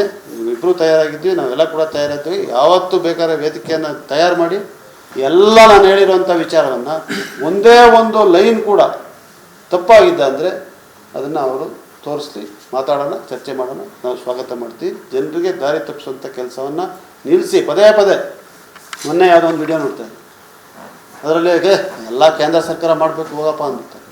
ನಮ್ಮ ಸರ್ಕಾರ ಬಂದು 3 ತಿಂಗಳಿಗಾಯ್ತು, ಹೆಂಗಾಗ್ತದೆ? ಸೊ ಈ ಥರ ಪ್ರತಿ ಸಂದರ್ಭದಲ್ಲೂ ಕೂಡ ಈಗ ಎಲ್ಲ ನಾನು ಹೇಳ್ಕೊಂಡು ಹೋದ್ರೆ ಉದ್ದಕ್ಕಾಗ್ಬಿಡುತ್ತೆ.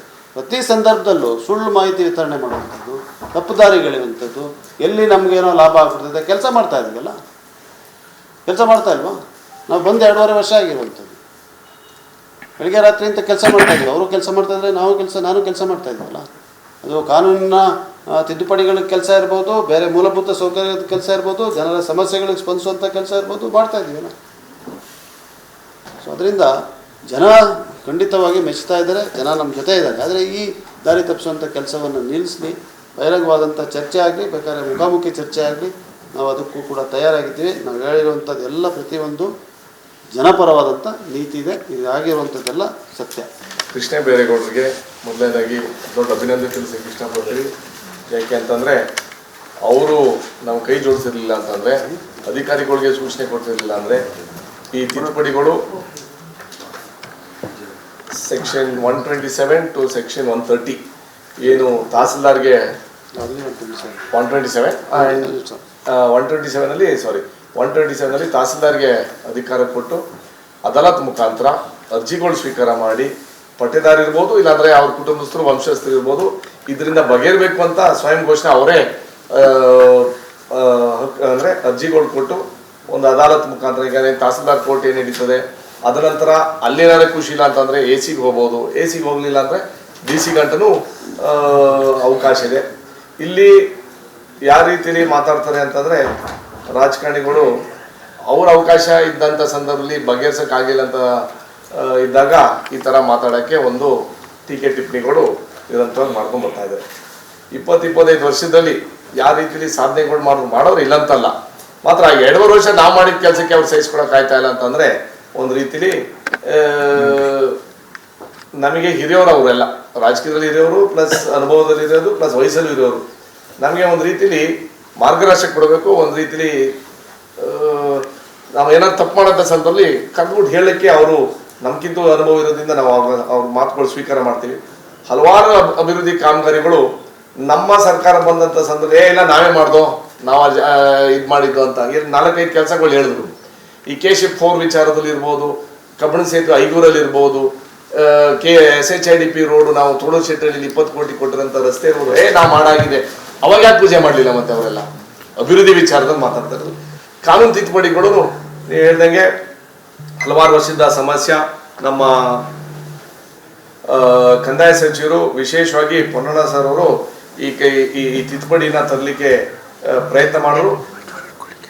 ಮಾನ್ಸೂನ್ ಸೆಷನ್ ಅಲ್ಲಿ ಕಳೆದು ಆಗಸ್ಟ್ ಅಲ್ಲಿ ಏನು ಅಧಿವೇಶನ ನಡೆದಂತ ಸಂದರ್ಭದಲ್ಲಿ ಕೆಲವು ತಿದ್ದುಪಡಿಗಳು ನಮಗೆ ಪುನಃ ಮುಖಾಂತರ ಅವರು ಸಾರ್ವಜನಿಕರಿಗೆ ಅನುಕೂಲ ಆಗಲ್ಲ ಅಂತ ಹೇಳಂತ ಸಂದರ್ಭದಲ್ಲಿ ಇಲ್ಲ ನಮಗೆ ಇದು ಈ ಸಲ ಪಾಸ್ ಮಾಡಕ್ ಅವಕಾಶ ಕೊಡ್ತಾ ಇಲ್ಲ ಅಂದ್ರೆ ನಾವೇ ರೂಲಿಂಗ್ ಪಾರ್ಟಿ ಲೆಕ್ಕ ಹಾಕೊಳ್ಳಿ, ನಾವೇ ರೂಲಿಂಗ್ ಪಾರ್ಟಿ ಕಾನೂನು ರೀತಿಲಿ ನಮ್ಮ ಸಚಿವರದ್ದೇ ವಿರುದ್ಧ ಮಾತಾಡಿದೀವಿ ಅಂತಂದ್ರೆ ಅವ್ರಿಗೂ ಅರ್ಥ ಆಯ್ತು ಇದು ಸಾರ್ವಜನಿಕ ಆ ಮಟ್ಟಕ್ಕೆ ಅನುಕೂಲ ಆಗಲ್ಲ. ಸೆಲೆಕ್ಟ್ ಕಮಿಟಿ ಮಾಡಿ ನಮ್ಮಿಬ್ರನ್ನ ಪ್ಲಸ್ ಎಲ್ಲ ಪಾರ್ಟಿಯವರು JDS ಅವರು ಇದ್ರು, ಮಲ್ನಾಡ್ ಭಾಗರು 2-3 ಶಾಸಕರು ಸೇರ್ಕೊಂಡಿದ್ರು, ಅಶ್ವಥ್ ನಾರಾಯಣ್ ಸೀನಿಯರ್ ಮೋಸ್ಟ್ ಇದ್ರು ಆ ಕಮಿಟಿಲಿ. ಅವರು ಬಂದ್ರು ಮಂತರ ಪನ್ನಣ್ಣವರು ಮಾಡಕ್ಕಾಗಿಲ್ಲ. ಕೆಲವು ಏನು ಸಬ್ ಕಮಿಟಿಲಿ ಏನು ನಡೀತು ನಾನು ಹೇಳಕ್ ಹೇಳ್ಬೋದು ಮಾತ್ರ ಹೇಳಕ್ ಆಗಲ್ಲ. ಯಾವ ರೀತಿಲಿ ತಿದ್ದುಪಡಿ ಮಾಡಿ ಅಂತ ಕೇಳ್ದೋ ಮಾತ್ರ ಕೆಲವು ಅಧಿಕಾರಿಗಳು ಅವ್ರವ್ರ ನಿಯಮಗಳು ಮಾಡ್ಕೊಳಕ್ಕೆ ಅನುಕೂಲ ಆಗಕ್ಕೆ ಅಂತ ಸಂದರ್ಭದಲ್ಲಿ ಈ ಕಾನೂನು ತಿದ್ದುಪಡಿಗೆ ನಮ್ಮ ಜಿಲ್ಲೆಯಲ್ಲಿ ಹೆಚ್ಚಿನ ಸಂಖ್ಯೆಯಲ್ಲಿ ಅನುಕೂಲ ಆಗುತ್ತೆ. ಇಲ್ಲಿ ಏನಾದ್ರೆ ಬದಲಾವಣೆ ತರಬೇಕು, ಏನಾದ್ರು ತಿದ್ದುಪಡಿ ತರಬೇಕು ಅಂತಂದ್ರೆ ನಾವು ನಿಮ್ಗೆ ಅವ್ರ ಸಲಹೆಗಳು ನಿರಂತರವಾಗಿ ನಾವು ತಗೋತೀವಿ. ಇಲ್ಲಿ ಪಟ್ಟೇದಾರಿಗೆ ಅವಮಾನ ಮಾಡೋಂಥ ಯಾವ ವಿಚಾರ ಅಲ್ಲ, ಅವ್ರ ಕುಟುಂಬಸ್ಥರಿಗೆ ನ್ಯಾಯ ಒದಗಿಸೋದಂತ ನಮ್ಮ ಜವಾಬ್ದಾರಿ. ಹಲವಾರು ವರ್ಷದಲ್ಲಿ ಅನುಭವ ಇರೋಂಥ ಜಾಗ ವ್ಯವಸಾಯ ಮಾಡಿದಂಥ ರೈತರಿಗೆ ಆ ಓನರ್ಶಿಪ್ ಟೈಟಲ್ ಡೀಡ್ಸ್ ಅವ್ರಿಗೆ ಸಿಕ್ಕಿದ್ರೆ ಸರ್ಕಾರದಿಂದ ಏನಾದ್ರು ಸಾಲ ಮನ್ನಾ ಇರ್ಬೋದು, ಅದೇ ರೀತಿಲಿ ಬ್ಯಾಂಕಿಂದ ಸಾಲ ಇರ್ಬೋದು, ಅವೆಲ್ಲರೂ ರೀತಿಲಿ ಅನುಕೂಲ ಆಗುತ್ತೆ. ಇಲ್ಲಿ ವಿಶೇಷವಾಗಿ ನಾನು ಹೇಳಕ್ಕೆ ಇಷ್ಟಪಡ್ತೀನಿ ಅಂತಂದ್ರೆ ಹಲವಾರು ಯುವಕರು ನಮ್ಮ ಜಿಲ್ಲೆಯಲ್ಲಿ ವಾಪಸ್ ವ್ಯವಸಾಯ ಮಾಡಕ್ ಬರ್ತಾ ಇಲ್ಲ. ಯಾಕೆ? ಇದು ಒಂದು ಕಾರಣ. ನಮ್ಗೆ ನಮ್ಮ ತಾತ ಅಜ್ಜಿ ಏನೋ ಜಾಗ ಮಾಡ್ಕೊಂಡವ್ರೆ, ಓನರ್ಶಿಪ್ ಇಲ್ಲ, ನಾನು ನಾಳೆ ಬಂದ್ಬಿಟ್ಟು ಇಲ್ಲಿ ಕಿತ್ಕೊಂಡು ಹೋದ್ರೆ ಬೇರೆಯವ್ರು ಕಿತ್ಕೊಂಡು ಹೋದ್ರೆ ನಾವ್ ಯಾಕೆ ವಾಪಸ್ ಊರಿಗೆ ಬರ್ಬೇಕು ಅಂತ ಎಷ್ಟೋ ಯುವಕರು ನೋಡ್ಕೊಂಡ್ ಬರ್ತಾ ಇದಾರೆ. ಈಗ ನಮ್ಮಲ್ಲಿ ಜಮಾವಣೆ ಈ ವಿಚಾರ ಪಟ್ಟದಾರಿ ಇಚ್ಚು ಇಲ್ಲ ಅಂದ್ರೂ ನಮ್ಮ ತಾತದಿಂದ ನಮ್ ಬರಕ್ಕೆ ಎಷ್ಟೋ ವರ್ಷ ಆಯ್ತಿತ್ತು. 50-60 ವರ್ಷದಲ್ಲಿ ನಾವ್ ಏನಕ್ಕಪ್ಪ ಇಷ್ಟೆಲ್ಲ ಕಷ್ಟ ಪಡ್ಬೇಕು ಅಂತ ಸಂದರ್ಭದಲ್ಲಿ ಎಷ್ಟೋ ಯುವಕರಿಗೂ ಇದೊಂದು ಅಂದ್ರೆ ಒಂದು ಒಳ್ಳೆ ರೀತಿಯಲ್ಲಿ ಕಾನೂನು ತಂದಿದ್ದಾರೆ. ಆ ಕಾನೂನ್ನ ತಹಸೀಲ್ದಾರ್ ಮುಖಾಂತರ ಅರ್ಜಿಗಳು ಸಲ್ಲಿಸಿ ಈ ಕಾನೂನ ರೀತಿಲಿ ಆ ಹಕ್ಕುಗಳು ಹೌದು ಕೆಲವು ಟೈಮಲ್ಲಿ ಗೊಂದಲ ಆಗತ್ತೆ. ಕೆಲವು ದಬಾಳಿಕೆ ಮಾಡೋರು ಜಾಸ್ತಿ ಬರ್ಕೊಳ್ಳೋದು ಇದ್ದೇ ಇರ್ತಾರೆ, ನನ್ನ ಬೇಲಿ ಜಾಸ್ತಿ ಇದ್ದಿದ್ದೇ ಇರ್ತದೆ. ಬಟ್ ನೀವೇನಂಗೆ ಪ್ರಯತ್ನನೇ ಮಾಡಲಿಲ್ಲ ಅಂದ್ರೆ ಅಟ್ಲೀಸ್ಟ್ 70 to 80% ಕಾನೂನು ಪರಾಗಿರೋರ್ಗಾದ್ರೂ ನಾವು ಮಾಡಬೇಕು ಅಂತ ನಮ್ಮ ಆಸೆಯಿಂದ ಈ ತಿದ್ದುಪಡಿಗಳು ಮಾಡಿದೀವಿ. ಸರ್ಕಾರದಂತ ಸಂದರ್ಭದಲ್ಲಿ ಯಾವುದೇ ಸರ್ಕಾರ ಆಗಿರ್ಲಿ ನ್ಯಾಯಾಲಯದ ಪ್ಲಸ್ ಅವ್ರೇನು ಕಾನೂನು ನಮಗೆ ಡೈರೆಕ್ಷನ್ಸ್ ಕೊಡ್ತಾರೆ ಆ ತಿದ್ದುಪಡಿ ಮಾಡೋದಂತ ನಮ್ಮ ಜವಾಬ್ದಾರಿ. ಈಗ ಚಕ್ಕೆರ ಪೂಯ ಕೇಸ್ ಹೇಳ್ತಾರೆ, ಬೇರೆ ಬೇರೆ ರೀತಿಯಲ್ಲಿ ಒಂದು ಕೇಸ್ ಹೇಳ್ತಾರೆ.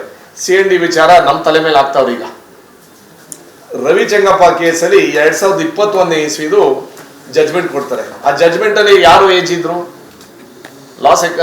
ಲಾ ಡಿಪಾರ್ಟ್ಮೆಂಟ್ ಅವ್ರ ಮುಖಾಂತರ 11,722 ಹೆಕ್ಟರ್ ನಾವು ಕೊಡ್ತೀವಿ ಅಂತ ಅವರೇ ಹೇಳ್ಕೊತಾರೆ. ಅರಣ್ಯಕ್ಕೆ ನಾವೇ ಕೊಡ್ತೀವಿ ಅಂತ 2021 ಅಲ್ಲಿ ಅವರ ಲಾಯರ್ಗಳು ಅಂದ್ರೆ ಅವ್ರ ಗೌರ್ಮೆಂಟ್ ಲಾಯರ್ನೇ ಅಕ್ಸೆಪ್ಟ್ ಮಾಡ್ಕೋತಾರೆ. ಅದನ್ನ ಮುಚ್ಚಾಳಕ್ಕೆ ನಮ್ಮ ಮೇಲೆ ಬರ್ತಾ ಇದೆ. ಮಾತ್ರ ಆ CND ವಿಚಾರನು ಸಚಿವರು ನಮಗೆ ಒಂದು ಕಮಿಟಿ ಮಾಡಿ ಮೊನ್ನೆ 2-3 ಮೀಟಿಂಗ್ ಆಗಿದೆ. ಜಿಲ್ಲೆ ಮಟ್ಟದಲ್ಲಿ ಒಂದು ಮೀಟಿಂಗ್ ಮಾಡ್ತಾರೆ ಅಂತ ಯಾರು ಎಲ್ಲ ಸಂಘ ಸಂಸ್ಥೆಗಳು ಪ್ಲಸ್ ರೈತರಿಗೆ ಮೀಟಿಂಗ್ ಮಾಡಕ್ ಹೇಳ್ತಾರೆ. ನಮಗೆ ಸಾರ್ವಜನಿಕಕ್ಕೆ ಅನುಕೂಲ ಆಗಂತ ಕೆಲಸ ನಮ್ಮ ಪಾರ್ಟಿ ಜಿಲ್ಲಾಧ್ಯಕ್ಷರು ಈ ಕಸ್ತೂರಿ ರಂಗನ್ ವರದಿಗೆ ಒಂದು ರೀತಿಯಲ್ಲಿ ಎಲ್ಲಾ ಜಿಲ್ಲಾ ಮಟ್ಟದಲ್ಲೂ ಒಂದು ಕಮಿಟಿ ಮಾಡಿ ಅದು ವಿರೋಧ ಮಾಡಬೇಕು ಅಂತ ಏನು ಅವತ್ತಿನ ಸಂದರ್ಭದಲ್ಲಿ ಮಾಡಿದ್ರು. ಅವತ್ತು ಸ್ಥಳೀಯ ಶಾಸಕರು ಮಡಿಕೇರಿ ಶಾಸಕರು ರಂಜನ್ ಅವರ ಅಧ್ಯಕ್ಷತೆಯಲ್ಲಿ ಎಲ್ಲ ಸಂದರ್ಭದಲ್ಲಿ ನಮ್ಮ ಸರ್ಕಾರ ಕ್ಯಾಬಿನೆಟ್ ಅಲ್ಲಿ ಪಾಸ್ ಮಾಡಿದ್ರು. ಈಗ ಕೇಂದ್ರ ಸರ್ಕಾರಕ್ಕೆ ಹೋಗಿದೆ, that is their decision to accept it or not. Reject ಆಯ್ತು. ಈಗ ಆ ವಿಚಾರದಲ್ಲಿ ನಾವು ಎಲ್ಲರಿಗೂ ಅನುಕೂಲ ಆಗತಕ್ಕಂಥ ಕೆಲಸ ನಾವೆಲ್ಲ ಕೈ ಜೋಡಿಸ್ಕೊಂಡು ಕೆಲಸ ಆಗಬೇಕು. ಇವತ್ತು ನಾವು ಅಧಿಕಾರ ಇರ್ತೀವಿ, ನಾಳೆ ನೀವೇ ಬರ್ಬೋದು. ಮಾತ್ರ ನಿರಂತರವಾಗಿ ಟೀಕೆ ಮಾಡ್ಕೊಳಕ್ಕೆ ಒಂದು ಇತಿಮೀರಿ ಇರಬೇಕು. ಸಾರ್ವಜನಿಕರಿಗೆ ಅನುಕೂಲ ಆಗಂತ ಕೆಲಸ ಏನಾದ್ರು ತಿದ್ದುಪಡಿಗಳಿದ್ರೆ, ಏನಾದ್ರೆ ಕೈ ಜೋಡಿಸಂತ ಕೆಲಸ ಇದ್ರೆ we are always open for suggestions. ನಾವೇನು ಆ ಮಟ್ಟಕ್ಕೆ ಇನ್ನೂ ತಲುಪಿಲ್ಲ, ಎಲ್ಲಾನು ಗೊತ್ತು ಅಂತ ಏನು ಹೇಳಕ್ಕೆ ತಲುಪಿಲ್ಲ. ನಮ್ಮ ಬಡ ರೈತರಿಗೆ, ಸಣ್ಣ ರೈತರಿಗೆ ಏನು ಇಲ್ಲಿ ಜಮಾಬಾಣೆದು ನನಗೆ ಗೊತ್ತಿರಂಗೆ ಏನು 1000 ಎಕರೆಗಳು ಯಾರು ಇಲ್ಲ. ಈ 50 ಸೆಂಟಿಂದ 5-6 ಎಕರೆ ಇರೋಂಥ ರೈತರುಗಳಿಗೆ ಅನುಕೂಲ ಆಗಂತ ಕೆಲಸ ನಾವು ಮಾಡಬೇಕು. ಅವರು ಕೈ ಜೋಡಿಸ್ಬೇಕು. ಕಾನೂನು ರೀತಿಯಲ್ಲಿ ಏನಾರು ತಪ್ಪುಗಳಿದ್ರೆ ನಾವೆಲ್ಲರೂ ಸ್ವೀಕಾರ ಮಾಡಿ ನಮ್ಮ ಸಚಿವರು ಹೆಚ್ಚಿನ ಸಂಖ್ಯೆಯಲ್ಲಿ ಈ ಕಾಳಜಿ ವಹಿಸಿ ಈ ಕಾನೂನನ್ನ ತರಲಿಕ್ಕೆ ಪ್ಲಸ್ ಇನ್ನೇನಾದ್ರು ತಿದ್ದುಪಡಿಗಳಿದ್ರೆ ನಮ್ಮ ಸಾರ್ವಜನಿಕರಿಗೆ ಕೈ ಜೋಡಿಸ್ತೀವಿ ಅಂತ ಎಲ್ಲರ ಮುಖಾಂತರ ಹೇಳಕ್ ಇಷ್ಟಪಡ್ತೀನಿ. ಆ ವಿಚಾರದಲ್ಲಿ ಕಂದಾಯ ಸಚಿವರಿಗೆ ಮತ್ತೊಮ್ಮೆ ನಮ್ಮ ಜಿಲ್ಲೆಯ ಎಲ್ಲ ರೈತರ ಪರವಾಗಿ ಅವರಿಗೆ ಅಭಿನಂದನೆ ತಿಳಿಸಕ್ಕೆ ಇಷ್ಟಪಡ್ತೀನಿ. ಡ್ರಾಫ್ಟ್ ಆಗಿದೆ. ಸ್ಟೇಜಲ್ಲಿ ಇದೆ. ಇನ್ಫ್ಯಾಕ್ಟ್ ಇವತ್ತು ಸ್ಟೇಜ್ ಡ್ರಾಫ್ಟ್ ಇವತ್ತು ರೆಡಿ ಆಗಬೇಕಿತ್ತು, ಅಷ್ಟರಲ್ಲಿ ಸ್ವಲ್ಪ ಬದಲಾವಣೆ ಆಯ್ತಲ್ಲ. ಈಗ ಅದು ಡ್ರಾಫ್ಟನ್ನ ತೊಗೊಂಡು ಫೈನಲೈಸ್ ಮಾಡಿ ರೂಲ್ಸ್ ಆದಮೇಲೆ ಇದು ಮಾಡ್ತೀವಿ ಅದಾಲತ್. ಕೆಲವು ಸ್ಪೆಷಲ್ ಆಫೀಸರ್ ಮಾಡ್ತೀರಂತ, ಯಾಕಂದ್ರೆ ಈಗಿನ ಆಫೀಸರ್ಸ್ಗೆ ಕೊಟ್ಟು ಅವರಿಗೆ ಮತ್ತಷ್ಟು ಪ್ರೆಷರ್ ಆಗುತ್ತೆ ಅಲ್ಲ. ಈಗ ಅದರಲ್ಲಿ ತಹಸೀಲ್ದಾರ್ಗೆ ಅಧಿಕಾರ ಇರೋದು, ಸ್ಪೆಷಲ್ ಆಫೀಸರ್ ಮಾಡೋಕ್ಕಾಗೋದಿಲ್ಲ. ಆದರೆ ಸರ್ವೆಗೆ ಹೆಚ್ಚಿನ ಸರ್ವೇಯರ್ಸ್ನ ತರುವಂಥದ್ದು ಮಾಡ್ತೀವಿ. ಸರ್ವೆ ಬೇಕಾಗುತ್ತೆ, ಹಾಂ ಮಾಡಬೇಕು. ಪ್ರಕ್ರಿಯೆಗಳಷ್ಟೇ ಸಮಸ್ಯೆ. 22,000 ಅದು ಕಂದಾಯ ನಿಗದಿ.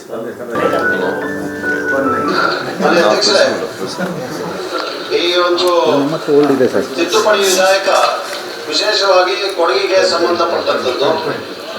ಮಾನ್ಯ ಕಂದಾಯ ಸಚಿವರು ಬಹಳ ಕಾಳಜಿ ವಹಿಸಿ ಈ ಒಂದು ತಿದ್ದುಪಡಿಯನ್ನು ತರಬೇಕು ಅಂತ ಹೇಳೋ ಪ್ರಯತ್ನವನ್ನು ಮಾಡಿದ್ದಾರೆ.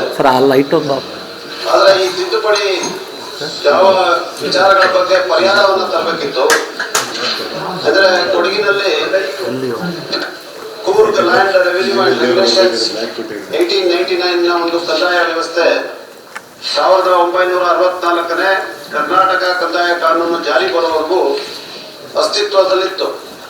ಅದರಲ್ಲಿ ಕೆಲವು ಪದ್ಧತಿಗಳಿಗೆ ಕಾರಣ ಆಗಿದೆ. ಬಹಳಷ್ಟು ಜಟಿಲವಾದಂತಹ ಒಂದು ಸಮಸ್ಯೆ. ಉಚ್ಚ ನ್ಯಾಯಾಲಯದ ಒಂದು ಫುಲ್ ಬೆಂಚಿನ ತೀರ್ಪು ಜಕ್ಕರಪ್ಪಯ್ಯ ವರ್ಸಸ್ ಸ್ಟೇಟ್ ಆಫ್ ಕರ್ನಾಟಕ ಇದಕ್ಕೆ ಪರಿಹಾರ ತರುವಂತ ಒಂದು ತೀರ್ಪು ಬಂದ ನಂತರ 2 ತಿದ್ದುಪಡಿಗಳು ಕೂಡ ಬಂದಿದೆ ಈಗ ಕಾಯ್ದೆಗೆ. ಆದರೆ ಇಲ್ಲಿ ಇದ್ದಂತ ಪಟ್ಟೇದಾರರ ಹೆಸರು ಅಂದ್ರೆ ಒಂದು ಕುಟುಂಬದ ಪಟ್ಟೇದಾರರು ಯಾರಿರ್ತಾರೆ ಮುಖ್ಯಸ್ಥರು, ಅವರು ಸತ್ತೋಗಿದ್ರು ಕೂಡ ಅಥವಾ 30-40 ವರ್ಷಗಳಿಂದ ಅವ್ರಿಗೆ ಯಾವುದೇ ಹಕ್ಕಿಲ್ಲದಿದ್ರು ಕೂಡ ಅವರ ಹೆಸರನ್ನು ಮುಂದುವರಿಸುವಂತ ಒಂದು ಸಾಂಪ್ರದಾಯಿಕವಾಗಿ ನಡ್ಕೊಂಡ್ ಬಂದಿರುವಂತದ್ದಿದೆ.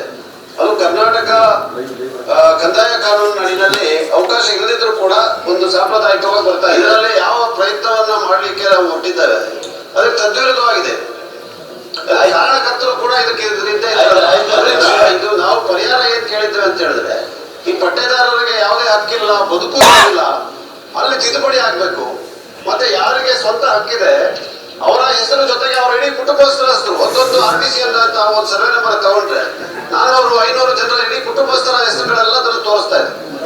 ಇದನ್ನ ತಿದ್ದುಪಡಿ ಮಾಡಬೇಕು, ಡಿಲಿಷನ್ಸ್ ಮಾಡಬೇಕು, ಕರೆಕ್ಷನ್ಸ್ ಮಾಡಬೇಕು ಅಂತ ಹೇಳಿ ನಾವು ಇದೊಂದು ತಿದ್ದುಪಡಿ ತರಬೇಕು ಅಂತ ಹೇಳುವಂತ ಪ್ರಯತ್ನ.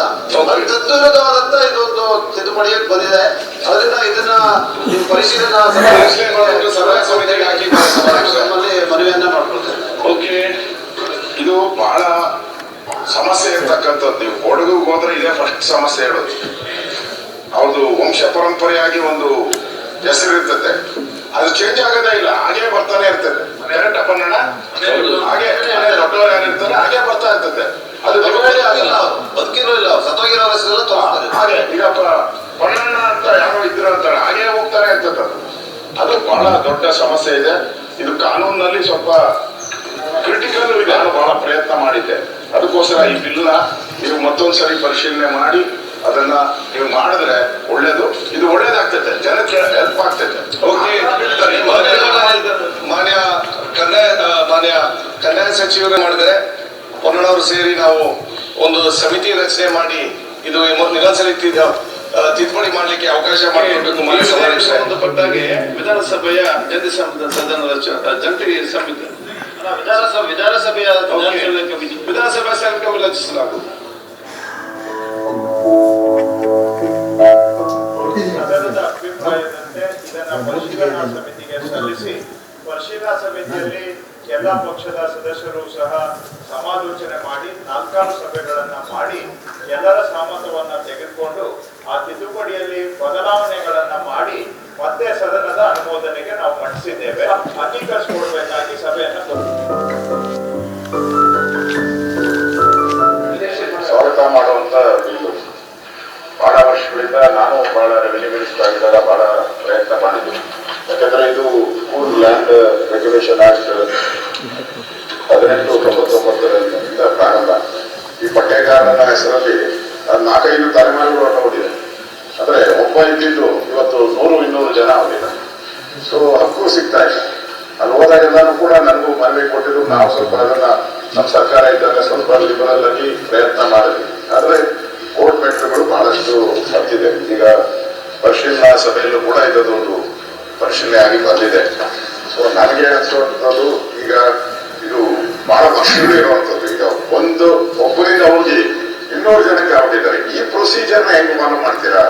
ಆದೇಶನ ಜಿಲ್ಲಾಧಿಕಾರಿಗಳಿಗೆ ಹೆಂಗ್ ಕೊಡ್ತೀರಾ? ಯಾಕಂದ್ರೆ ಸತ್ತೋಗಿರೋ ಬಹಳಷ್ಟು ಜನ ಅದೊಂದು ವಂಶ ಕ್ರಿಯೇಟ್ ಮಾಡಬೇಕು. ಇದೆಲ್ಲ ಅಡೆತಡೆಗಳಿದೆ. ಇದನ್ನ ಹೇಗೆ ನೀವು ಪರಿಹಾರ ಮಾಡ್ತೀರಾ ಆಕ್ಟಲ್ಲಿ ಅನ್ನೋದು ಹೇಳ್ಬೋದು. ಮೊನ್ನೆಲ್ಲ ಬಗ್ಗೆ ಅಧ್ಯಯನ ಮಾಡಿದ್ದಾರೆ. ನಾನು ಅಧ್ಯಯನ ವರದಿಯನ್ನು ಕೂಡ ಓದಿದೆ.